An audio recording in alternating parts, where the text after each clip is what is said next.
हमारा बयानिया पूछना है तो फिर इखलाकियात से पूछो।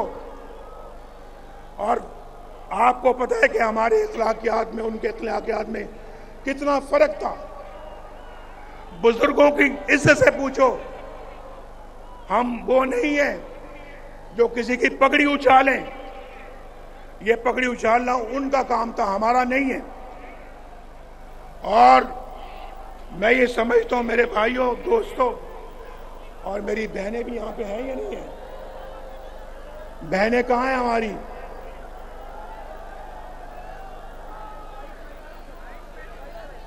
देखें हमारी बहनें कितने आराम से जलसा सुन रही हैं, कितने आराम से जलसा सुन रही हैं। कोई ढोल की थाप पे नाच गाना यहां नहीं हो रहा।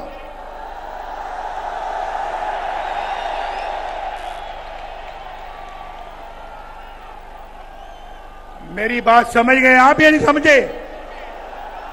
अगर समझे तो फिर जोरदार तरीके से जरा आवाज दो। ये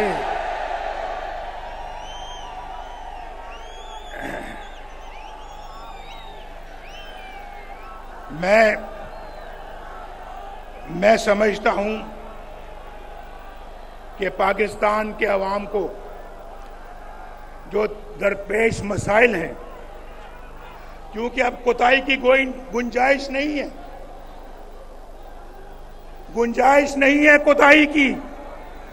पाकिस्तान के अवाम को जो दरपेश मसाइल हैं उनके असबाब पे गौर करें और आइन की रूह के मुताबिक मुत्तहिद होकर मुस्तकबिल का प्लान बनाएं। हमारे आइन पर अमल दरामद करने वाले रियासती इदारे, जमातें और रियासत के सतूनों को मिलकर काम करना होगा। मिलकर कौन मेरे साथ मिलकर काम करना होगा। आप भी दुनिया में एक मुनफरिद मकाम हासिल करना चाहते हो? हाथ खड़ा करके बताओ। दुनिया में मकाम हासिल करना चाहते हो? फिर सबको मिलकर काम करना होगा, मिलकर। उसका वाहिद हल यही है। मैं आपको पिछले 40 साल का निचोड़ बता रहा हूं, निचोड़। इसके बगैर ये मुल्क आगे नहीं बढ़ सकता, ये मुल्क आगे नहीं बढ़ेगा। और फिर आइन पर अमल दरामद करने के लिए सबको इकट्ठा होना पड़ेगा। वो बुनियादी मर्ज दूर करना पड़ेगा जिसकी वजह से मुल्क हादसे का बार बार शिकार हो जाता है। हमें एक नए सफर के आगाज की जरूरत है। नया सफर हमने शुरू करना है। आज आप दूर दूर से आए हैं मेरे साथ, ये तय करें, आप तय करें कि हम एक नया सफर का आगाज करेंगे, पूरे जोशो खरोश के साथ करेंगे। मैं 4 साल के बाद भी देखे मेरा जोशो खरोश मेरा ठंडा नहीं पड़ा, मेरा जज्बा मान नहीं पड़ा। मेरा जज्बा आज भी उतना ही जवान है जितना आपका जवान है। ये मुल्क बचा लो, जब कौम पे वक्त कराया, दिल में एक नाम तेरा आया। जब कौम पे वक्त कराया, दिल में एक नाम तेरा आया। बस मुखलिस एक तुझे पाया। आओ फिर से संभालो, ये मुल्क बचा लो। अल्लाह के फजल से, अल्लाह के करम से मुश्किल से निकालो। हमें सुने, हमें फैसला करना होगा।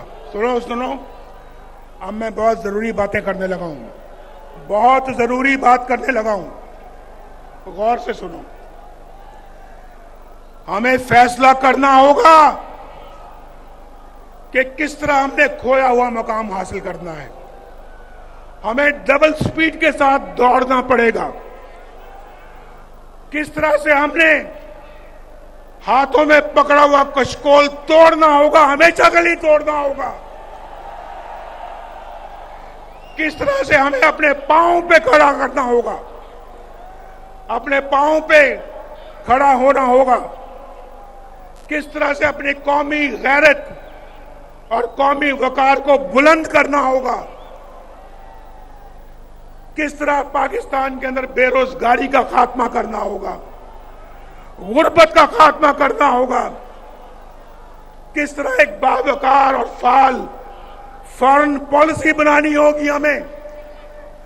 किस तरह अपने हमसायों के साथ और दुनिया के साथ अपने ताल्लुकात को उस्तवार करना होगा।